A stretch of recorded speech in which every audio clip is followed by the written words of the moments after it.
Hey everyone, welcome to this quick tutorial. Today I'll walk you through the process of toggling auto scope in Counter-Strike 2, right from your computer.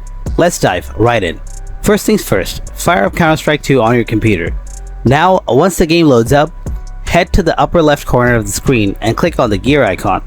This will bring up the settings menu. Next, switch to the game tab.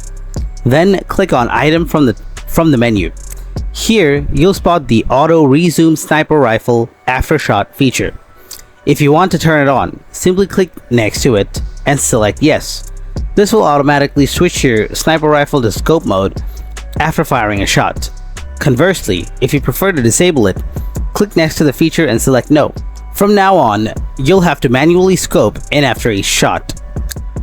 And there you have it. That's how you can enable or disable auto scope in CS2 on PC. If you found this video helpful, don't forget to hit that like button, and if you have any kind of questions, then feel free to drop them in the comments, and I'll get back to you real soon. Happy gaming!